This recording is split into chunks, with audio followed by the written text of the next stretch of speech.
10 million yan. That's not your ordinary trophy. CJ Isit. Binigay kay Clarito. Against Marquis. Clarito.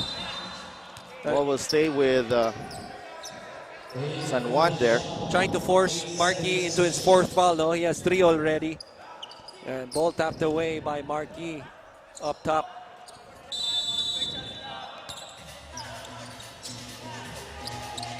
CJ Isit to inbound. Dangerous pass. Yun sila kay Clarito. Yeah. Turnover. That is such a dangerous pass.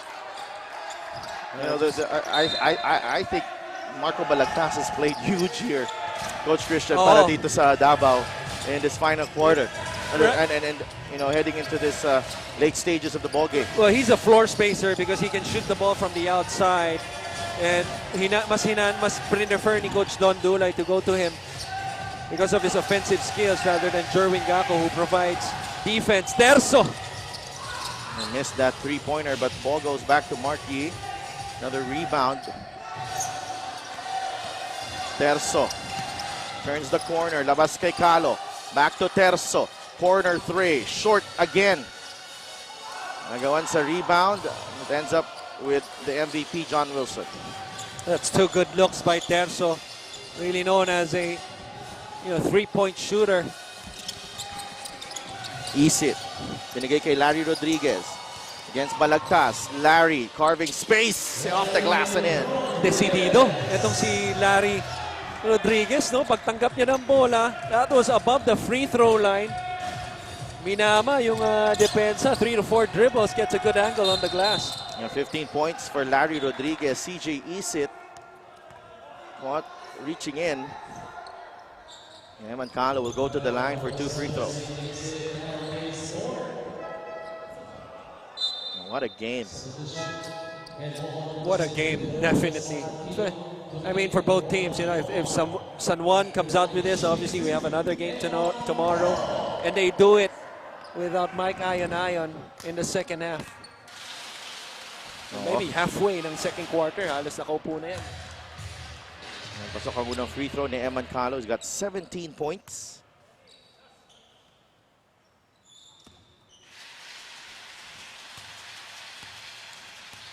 Second free throw on the way. 2 for 2 para kay Eman Calo.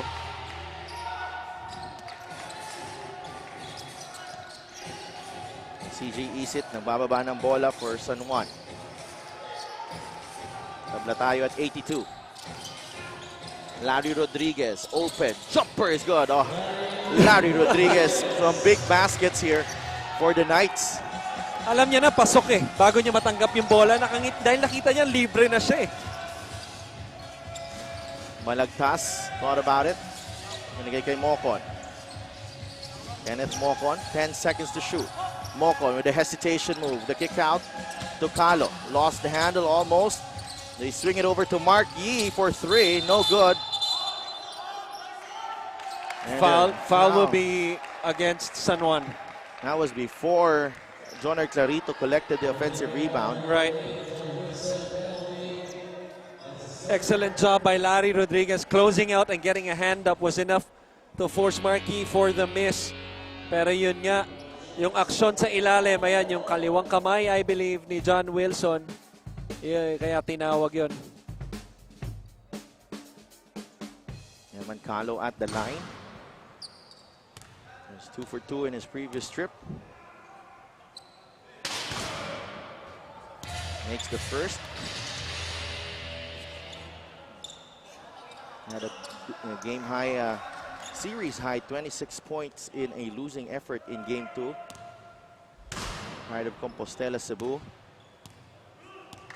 Laro sa University of the Visayas. 1 for 2 for Eman Calo. Wilson collects the rebound. Double high once again. CJ Isit. They switch it. Matched up against Balagtas. They want Larry on the post. Isit on the move, blocked. Clarito on the recovery, and he puts it in. Caught ball watching was the defense of Davao at that time. You cannot do that, especially on Jonard Clarito, what a big game by Clarito. 18 points for Jonard Clarito. Mark Yee. Binalik kay Eman Calo for 3. Pasok yan! Eman Calo. Tabla ulit tayo at 86. He's got Davao's 6 points here in overtime. 22 points na para kay Eman Calo. As we head into the final 2 minutes. Isit. Binigay kay Clarito. Rises up. No. Mocon with a rebound. Joseph Terzo uses the Marquee pick. We go to Marquee. Eman Calo. Nasa corner. Calo with a jumper. No good. The rebound goes to Jonard Clarito. Had a clean look. John Wilson closing out because of the made 3 prior. That's the best shot that you can ask for on Eman Calo. Larry Rodriguez now on the post. Clarito Bumelo. Clarito lumapit. No. Rodriguez shoots over Marquee. And that's the go-ahead basket again for the Knights. 19 big points, 7 boards for Larry Rodriguez. 88 to 86 ang ating score. Under a minute remaining in overtime. That's a foul. And they will send Terzo to the line. Wow. 55 seconds remaining. This was the basket earlier from Larry Rodriguez. Marquee could not do anything about that. I just mentioned he has 7 rebounds, 5 on the offensive glass. 8 rather, 6 on the offensive glass. Terzo misses the first. Matulis na eh, pagbitaw pa lang. 55.7 seconds remaining. Both teams still have a timeout remaining. A good job by both coaches of managing their timeouts all throughout the second half. 0 for 2. Oh my gosh, that's last touch ni Clarito. Wow. So the ball will stay with Davao. That's a wasted opportunity for San Juan. Sorry, by Clarito rather, of San Juan. For them to close this one out by 2. Davao now given another chance either to tie or take the lead. This is another lifeline para dito sa Davao Occidental Tigers. Coco Life, who led by as many as 16 points in this ball game. They go to Marquee. Binigay kay Eman Calo. Eman Calo trying to create. Bounce pass to Yi. Nandun si Clarito. There's a double team. Calo swings it over to Mocon. Mocon on the move. Oh, bounced it off Clarito. It's a turnover. Wala na San Juan. That is just excellent defense, team defense. Quick double on the rotation. They were anticipating that. Let's see.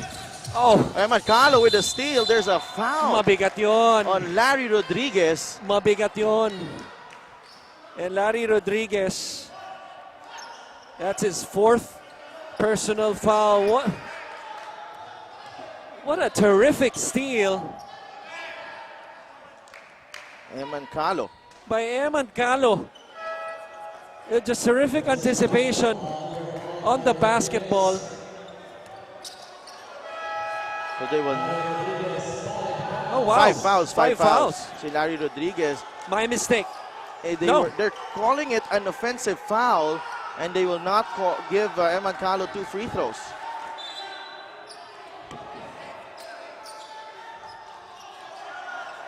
I thought Eman Calo had possession already, but an offensive foul has been given. So walang free throw, bola lang ng Davao Occidental Tigers. So obviously I correct myself, you know, from our statistician Jer Apostol, he had 3 fouls lang. So apparently it was 4, and then after the foul 5. That's a big development against San Juan. 27 seconds remaining in this ball game. And Coach Don Dulay. That's his final timeout. It is the final timeout. They're down by 2. 27.2 seconds remaining. And what a ball game this has been. San Juan, thanks to Larry Rodriguez, ahead by 2 sa ating ball game, but Rodriguez has fouled out. So, an offensive foul was called, right? Offensive foul. Okay, so kahit na penalty na ang San Juan, but because it's an offensive foul, Walang free throw. walang free throws. But ang kinokontest kanina ng Davao was that Eman Calo had possession of the basketball. It might have been a late whistle. Yeah. Mike Ayunayan on your screens. He has not seen action in the second half because of a hamstring problem. Right. But so many players have stepped up here for the Knights. Joner Clarito, CJ Isit, Larry Rodriguez. And now San Juan, we need one more stop here to complete a turnaround in Game 4. Was last in the league in terms of their defense, of allowing points. No, the irony of that, diba? Natapos yung season, number 1 offensive team. And then last in the league defensively. But if you're going to win a championship, you're going to win with your defense. Here's the last play once again. Ayun. An offensive foul. Right. Yeah. So it was a late whistle dahil may nakita against Larry Rodriguez. But here's the possession by Davao. 11-second differential. Marco Balagtas thought about it. May 5 seconds. The shot clock. Terso, anong gagawin niya? Yee will fire for 3. Pasok yan! Mark Yee with a go-ahead basket for Davao. And he points to the heavens. 13 seconds remaining in overtime. This is where you miss the crowd. Because us talking here is really incomparable. If we were in a crowd, especially in Davao, obviously, the crowd would have went wild. So just imagine the roar right there. But nonetheless, what a shot. Really, offense was going nowhere. Balagtas had the ball with 5 seconds remaining. He was about 2 feet away from the line too, which is not his range. But Mark Yee, just like what you mentioned, partner, a couple games ago, he can only point to the heavens right after. Wait for it. There it is. What a big shot. 19 points, 12 boards for the King Tiger. And what could be the clinching championship shot of this series. 89-88. Big shots, big defensive plays. We've had it here in the series. This is your national finals, your just to go MPBL national finals. Davao on top by 1. They are also on top 2-1 sa ating serye. San Juan with possession with 13.4 seconds remaining. Now it's Davao with 1 stop para makuha ang championship na to. It's just 1 point, and you have the offensive possession. You know, of Coach Randy Alcantara, an underrated coach of, designing plays of an inbound. But I think they gotta go quick on this one, being down. If they could get a quick alley-oop and maybe, hope that Davao comes into like a mental lapse defensively, the quicker the better. So that even if they don't make it, they can foul and it's still a 1-possession game, even if Davao makes their free throws on the other end. Let's see what they have right here. Wala na timeout dito. Ang parehong teams, San Juan goes in quick. Clarito inside, blocked by Yee. And it's off Joner Clarito. They're going to review this one. They're going to review this one. Now, the official was right there. It looked to be off of Joner Clarito. But the official was right there. If this possession was in the 3rd quarter, hindi na nila i-review ito. But because of the gravity of this decision, they want to double check.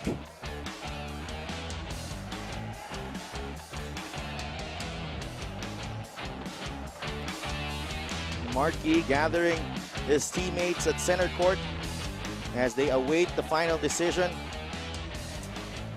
They are in a pretty good spot here. And if you're San Juan, because Davao, I think, there you go. They're going to get possession of the basketball. Both teams, no timeouts. To me, you want Marco Balagtas to get the basketball right here. But he's on the other end. He's on the other end. I don't know how they're going to do it. Zonner Clarito and Marquis at center court. And it's not because Marco is a poor shooter, but you're looking at the faces on the floor. He's the least experienced player. They go to Terza, steal by Ishit. Almost. He stepped on the line. Almost.